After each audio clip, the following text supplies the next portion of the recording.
बच्चों, आज 23 जनवरी है और आज नेताजी सुभाष चंद्र बोस जी की जयंती है।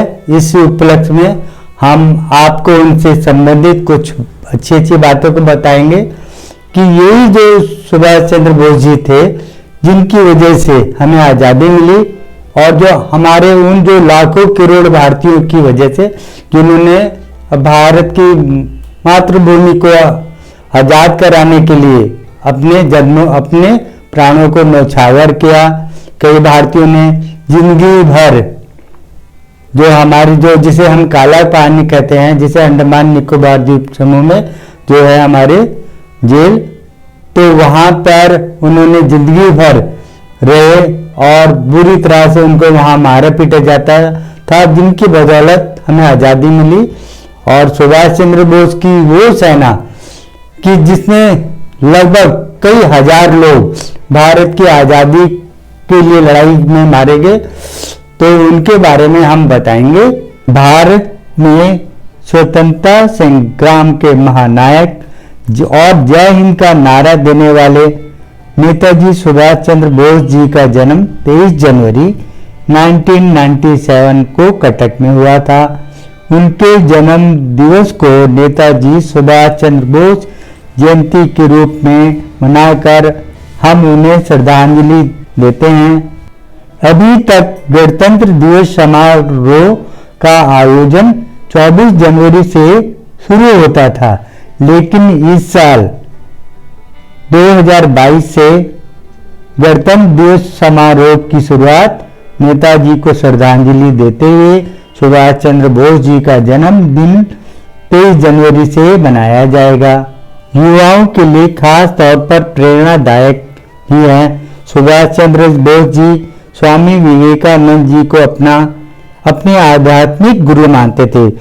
सुभाष चंद्र बोस जी ने आजाद हिंद फौज का गठन किया, जो अंग्रेजों का मुकाबला करने के लिए बनाई गई एक सैन्य रेजिमेंट थी।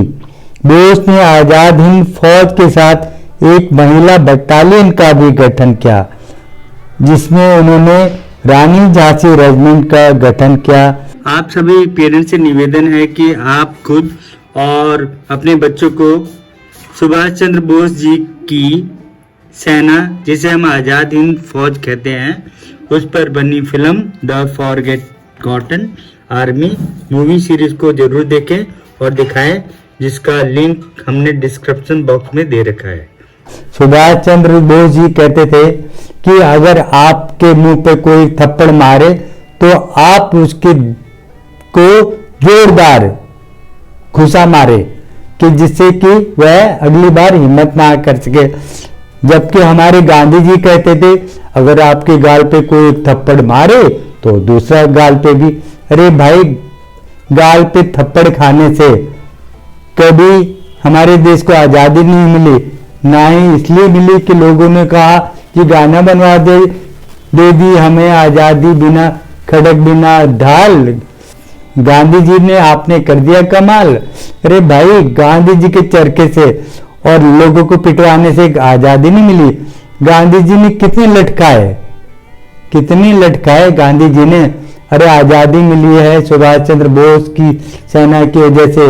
वो हमारे लाखों करोड़ों वो भारतवासियों की, जिसमें हिंदू मुस्लिम सिख ईसाई सभी धर्म के लोगों ने अपनी कुर्बानियां दी है। सुभाष चंद्र बोस जी ने जो रानी झांसी रेजिमेंट का भी गठन किया था और उसमें बहादुर लड़कियों को उन्होंने लिया, जिससे पूरे भारत से लड़कियों ने उसमें बढ़ चढ़ के भाग लिया। सुभाष चंद्र बोस जी ने एक नारा दिया था और कहा था कि तुम मुझे खून दो, मैं तुम्हें आज़ादी दूंगा। कि बच्चों दे लो, कोई किसी भी देश की आज़ादी हो, कोई फ्री में नहीं मिलती।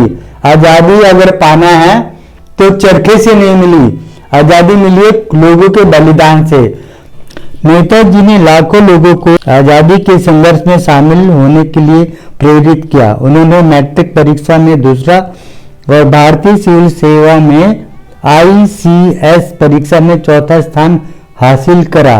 उन्होंने ICS की नौकरी छोड़ दी और 1921 में भारत के स्वतंत्रता संग्राम में शामिल होने के लिए इंग्लैंड से भारत वापस आ गए।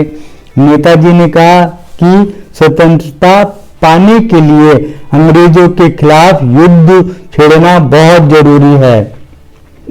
सुभाष चंद्र बोस ने अहिंसा और असहयोग आंदोलन में भी बढ़ चढ़कर भाग लिया। भारत छोड़ो आंदोलन में भी अहम भूमिका निभाई। सुभाष चंद्र बोस जी ने जब देखा कि भारत को अंग्रेज ऐसे ही नहीं आजाद करेंगे तो उन्होंने नारा दिया और फौज बनाई और बोला, तुम मुझे खून दो, मैं तुम्हें आज़ादी दूंगा। यह उनका बहुचर्चित नारा बन गया। उन्होंने जर्मनी में भारतीय स्वतंत्र संगठन और आज़ाद हिंद रेडियो की स्थापना भी की। 29 मई 1942 के दिन सुभाष जर्मनी के सर्वोच्च नेता हिटलर से मिले। जब नेताजी हिटलर से मिले तो नेताजी ने हिटलर को दस्ताने उतार कर हाथ मिलाने के लिए कहा। उन्होंने कहा कि दोस्ती के बीच कोई दीवार नहीं आनी चाहिए और आगे के मिशन के लिए हिटलर से मदद मांगी। इसी साल कई साल पहले हिटलर ने माइन्स कम्स नामक आत्मचरित्र लिखा था। इस पुस्तक में उन्होंने भारत और भारतीयों की बुराई की थी। इस विषय पर सुभाष बाबू ने हिटलर से अपनी नाराजगी व्यक्त की और बोला कि हम भारतीय ऐसे नहीं हैं जैसे आप सोच रहे हैं। उनकी इन बातों से प्रेरित होकर हिटलर ने अपनी किए के लिए माफी मांगी और माइन्स कम्स के अगले संस्करण में परिच्छेद निकालने का वचन दिया। इसके साथ ही हम भारत सरकार और खासकर मोदी गवर्नमेंट और खासकर मोदी जी का बहुत शुक्रिया अदा करते हैं कि मोदी जी ने सुभाष चंद्र बोस की 125वीं जयंती से पहले प्रधानमंत्री नरेंद्र मोदी ने शुक्रवार को घोषणा की कि भारत के इस महान सपूत के प्रति आभार के प्रतीक के रूप में इंडिया गेट पर उनकी ग्रेनाइट की एक प्रतिमा लगाई जाएगी, जिसकी ऊंचाई 28 फुट होगी और चौड़ाई 6 फुट। और जब तक उनकी प्रतिमा नहीं बन जाती, होलोग्राम प्रतिमा 30,000 लूमिन्स 4K प्रोजेक्ट द्वारा प्रकाश पैदा करके बनाई जाने वाली 3D छवि होती है, उसको दिखाया जाएगा। इसके लिए हम भारत सरकार और मोदी जी का बहुत ही आभार व्यक्त करते हैं। भारत माता की जय। जय हिंद।